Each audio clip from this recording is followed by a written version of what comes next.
Welcome to Saroyan on Screen, a year-long look at the film and television offerings of William Saroyan. I'm your host, Chris Garcia. The Known Story.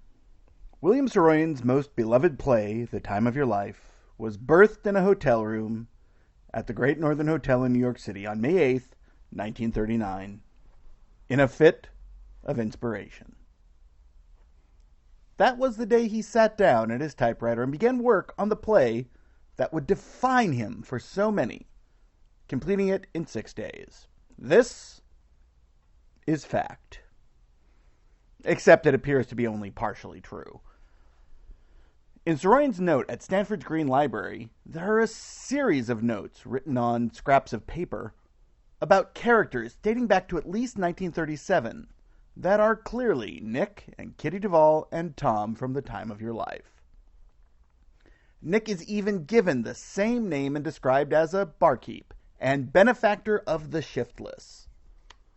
Whether or not he had been working on the play as a whole isn't known, but either way, when he entered that hotel room at the Great Northern, he didn't have a typewritten manuscript for the play.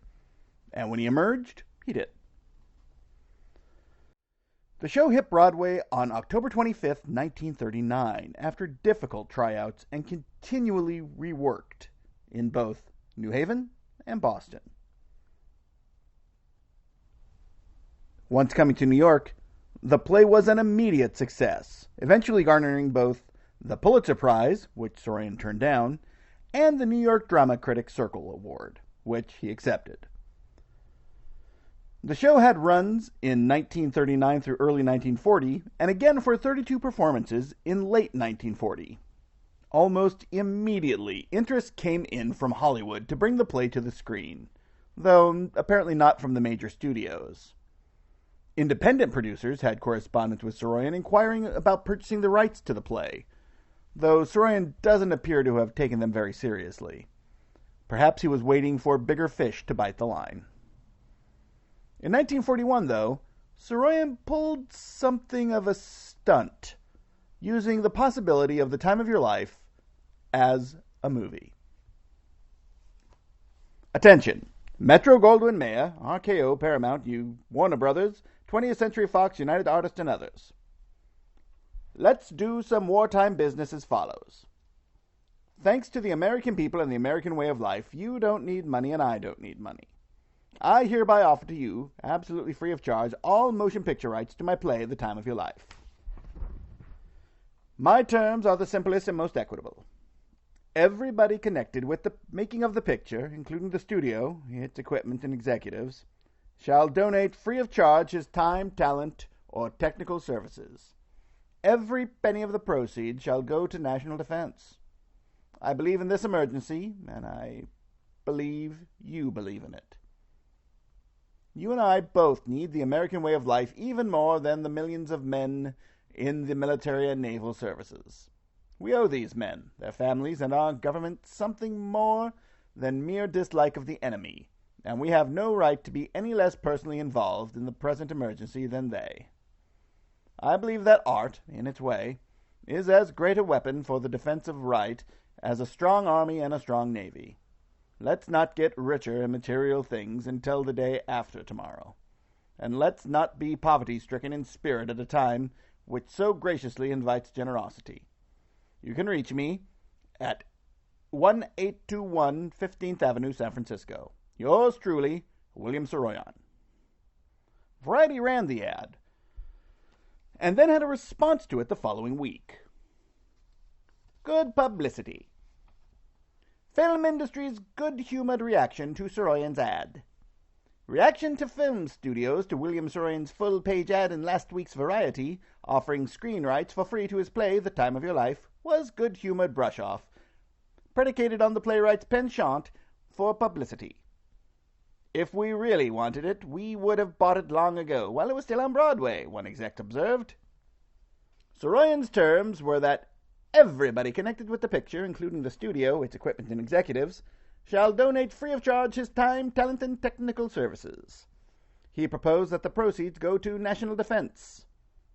Studio rejoinder was that it would be a lot easier and safer to make a direct donation of the coin risked, some hundreds of thousands of dollars. A number of studios at various times have had writers prepare treatments of life. None of them, however, have ever turned out satisfactorily, which is why the play was never bought. It's too complete a character study and not enough of a plotted story for films, from the studio's point of view. Pat Duggan, Saroyan's agent, claims nevertheless to have turned down offers of $30,000 while the play was still on Broadway.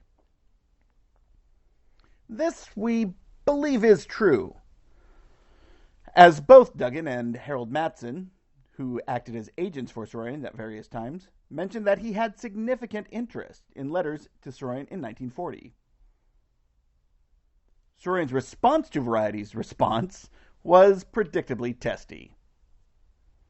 I think the news item in last week's Variety, headed Good Publicity, calls for an answer to be published in the next issue of Variety, the 20th, inasmuch as the item is false and misleading from beginning to end, and morally damaging to me.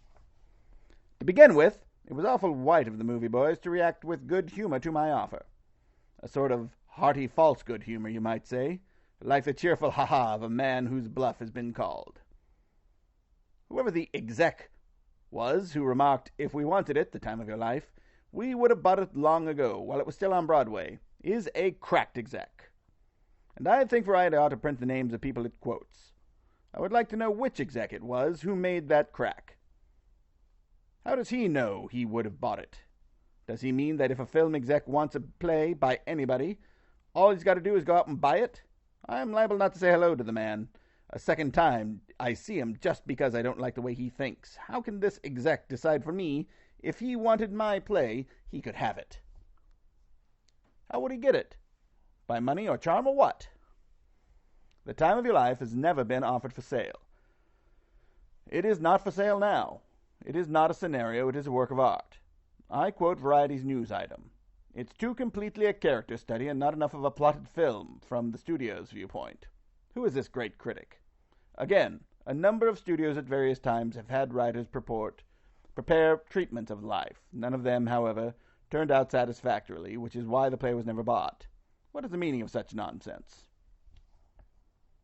A week later, Variety had another item. Hollywood, August 19th.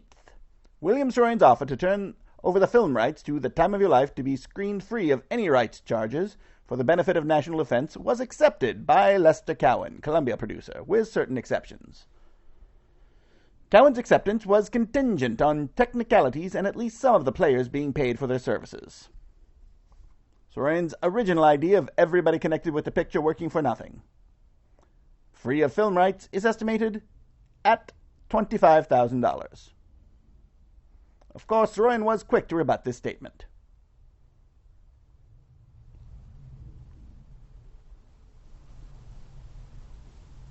Hollywood interest phony, says Saroyan. No deal set for life. Editor, Variety.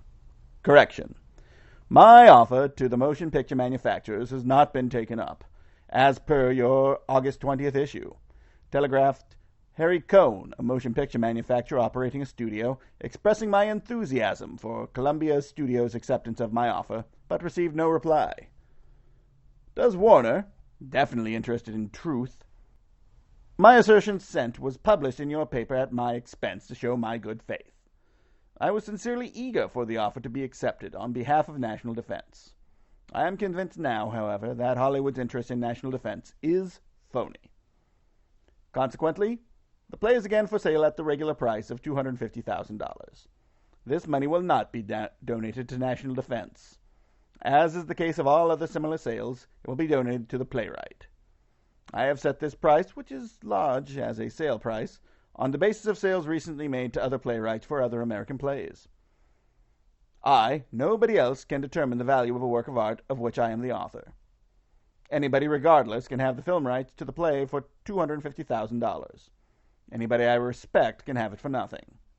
I absolutely have no connection with any independent producer named Lester Cowan. I believe he can read.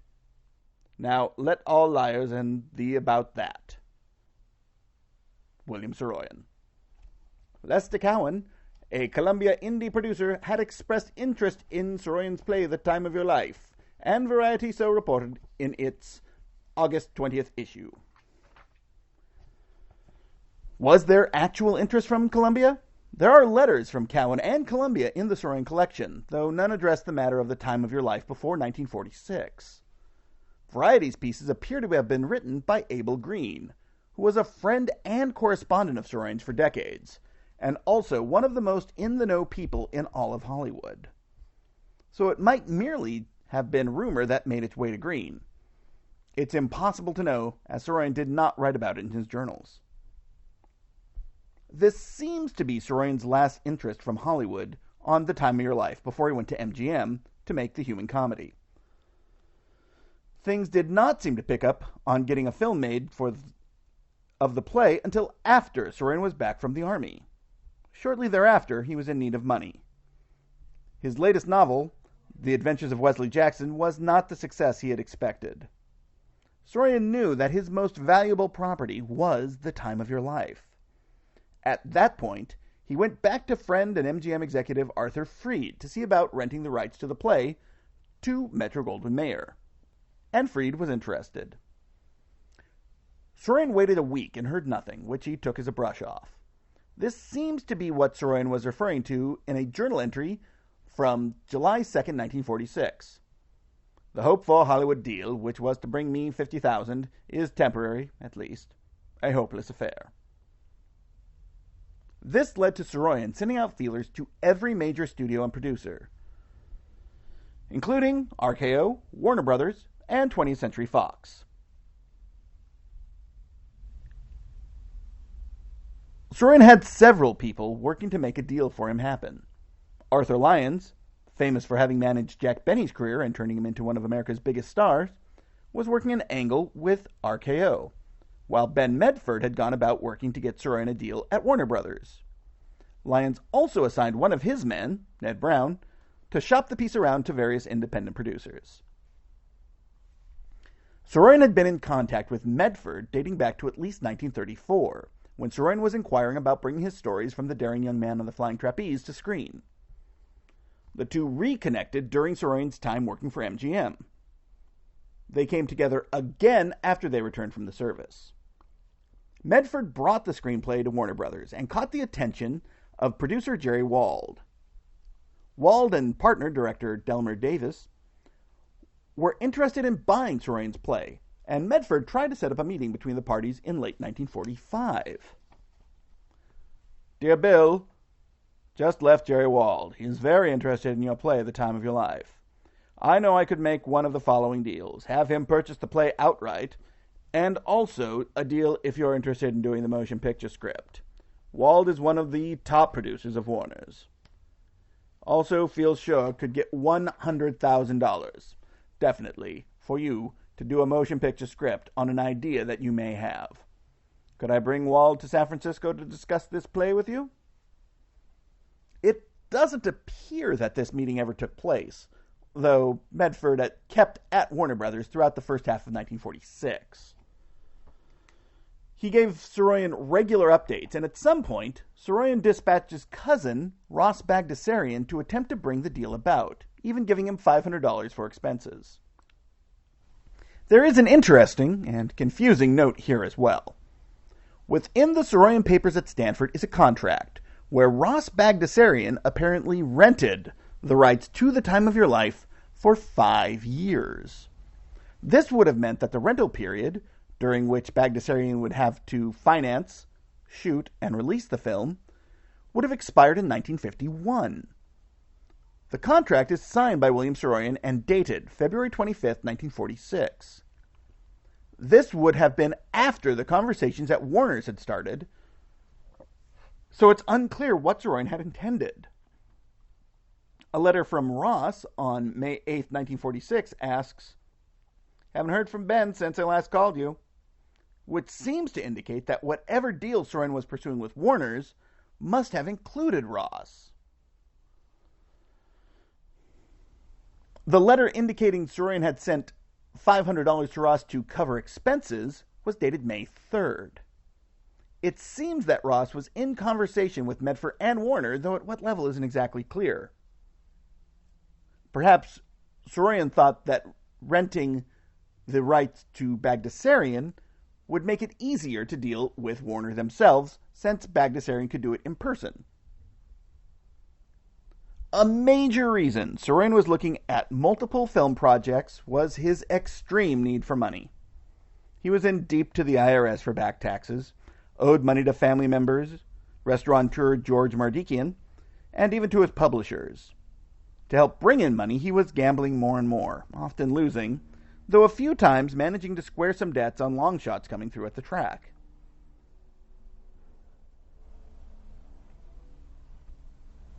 He had several people trying to get several plays made into films, with The Time of Your Life as the biggest property on offer, but also The Beautiful People, My Heart's in the Highlands, Love's Old Sweet Song, and Sweeney and the Trees, as well as a new, and as far as can be figured, never produced script, Joe's Old Clothes. He didn't trust a single agent to do the jobs, and ended up using both regular agents and his friends and family to act on his behalf. Part of the issue may have been Saroyan was often trying to trade merely on his name. He would send Arthur Lyons looking to get him a deal without a solid known story. Lyons wrote to Saroyan, "Ned and I have been checking out all the possible producers, and reactions are good. However, in all our conversations, we were asked if you yourself had a story idea you would like to adapt. You can, Bill, understand our problems in trying to make a deal for a story they know nothing about." Arthur Lyons apparently was working multiple angles, and for a time had RKO extremely interested. Ned Brown, working on independent producers, had made several inroads. Brown had French producers the Hakim brothers in discussions, but seems to have gone south for unknown reasons.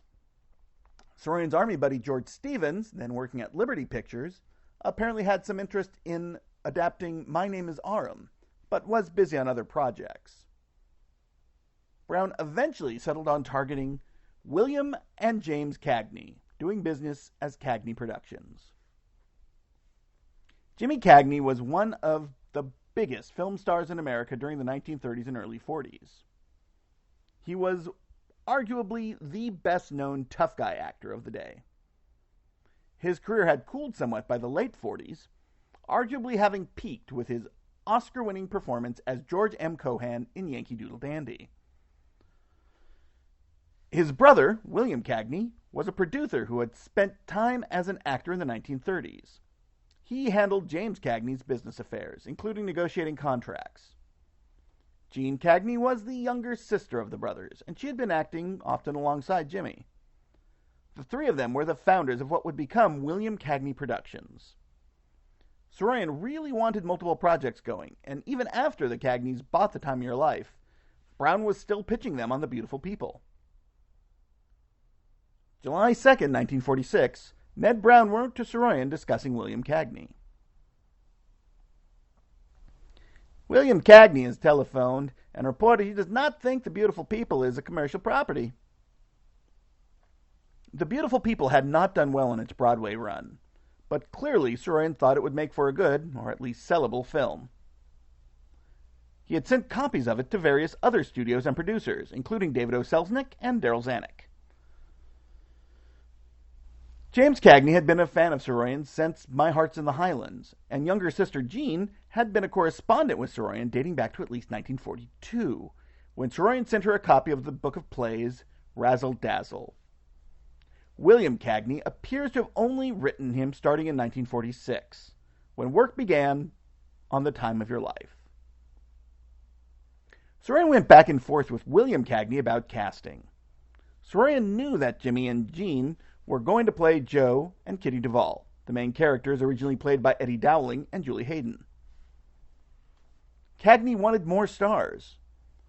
He contacted Saroyan for a way to get members of the original production.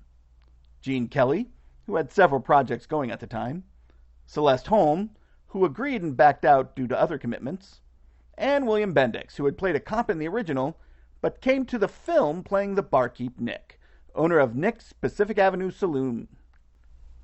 Saroyan suggested his cousin, Ross Bagdasarian, for the role he had originated on Broadway, the Marble Machine Maniac. Ross didn't get the part, which ended up going to Richard Erdman, then at the early part of a career that would stretch more than 70 years. He also suggested Manuel Telegian, a painter who had played the harmonica in the original, but he also wasn't cast, but did give consultation to the Cagneys on the music.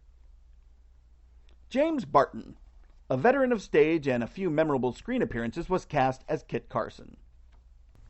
This was a showy role, and one that Barton would play more than once after his film appearance. Barton was such a talent that several major entertainment figures, including Bing Crosby and Sammy Cahn, consider him one of the finest performances in America. The initial director chosen was Howard Koster. He wasn't yet a major name, but was respected in Hollywood for more than 20 years of experience, though not nearly as many as a director. He directed The Robe and Harvey, his two most well-known films. He had often worked with screenwriter Miles Connelly. They were attached, but did not end up working on the project.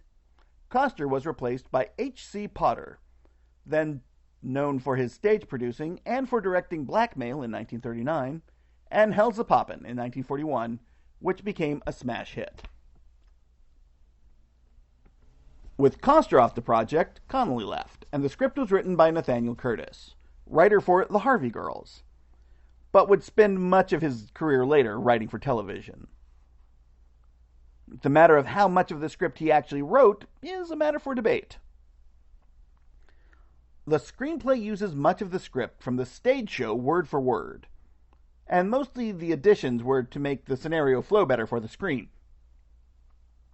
Potter's experience with stage production certainly seems to be on display here, and might be one of the problems with the picture. It feels too much like a stage production film instead of as a film on its own right. For one thing, all the action takes place in the saloon, which makes the film feel quite bounded, something that is easier to overcome on the stage. Reviewers notice this, almost all of them noting the faithfulness to the adaptation, for better or worse. Some, particularly the New York Times, were unimpressed with the pacing.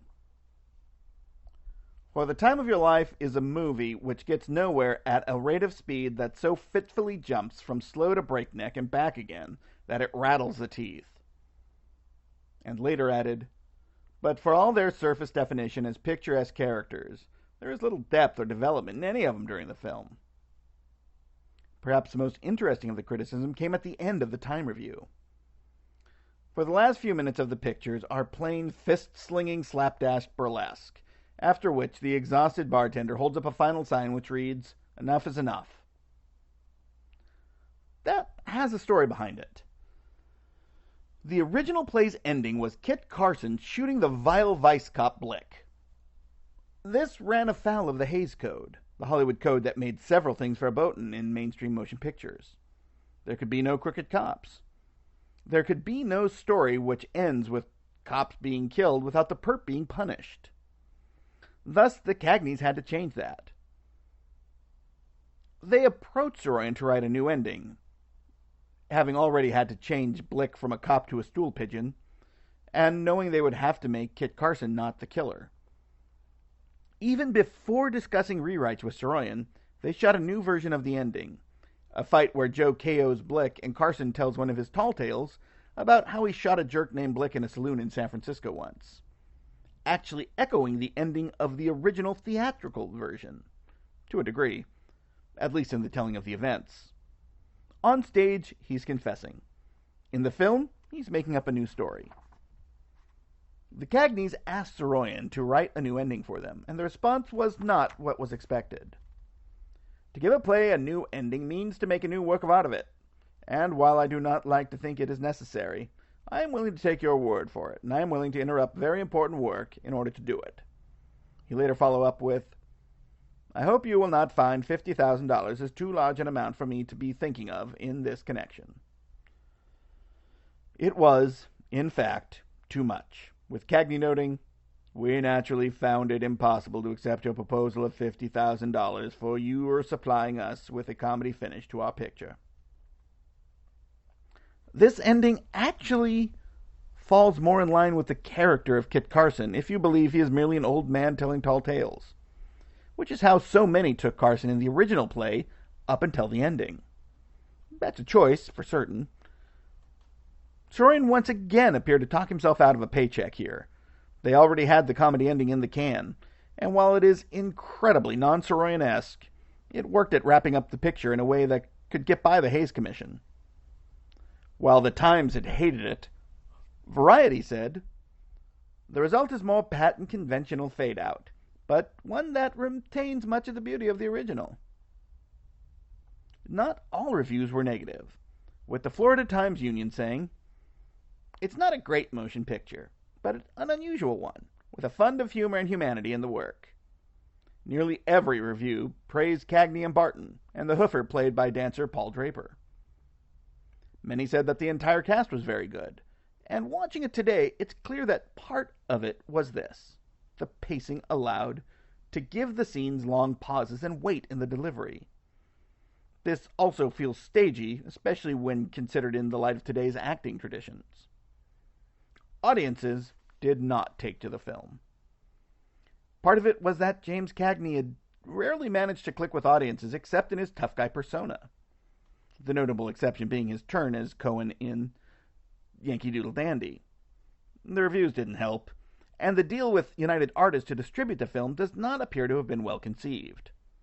Many of the first runs of the film were as the back half of a double feature, in many areas with Franchot Tone's Jigsaw.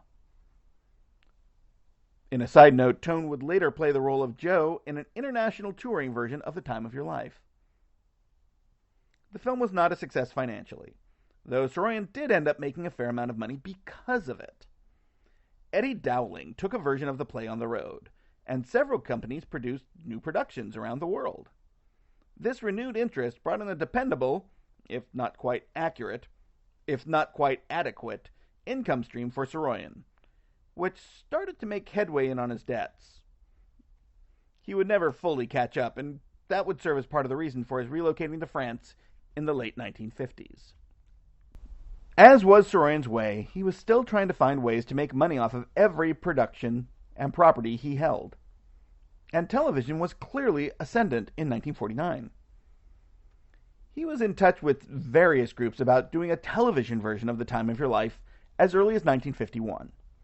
But it wouldn't be until 1959 that one would appear, and largely because of the admiration of one of television's biggest stars, Jackie Gleason. And that is where we'll pick back up next time. Thanks for listening to Saroyan on Screen. I'm Chris Garcia. See you next time.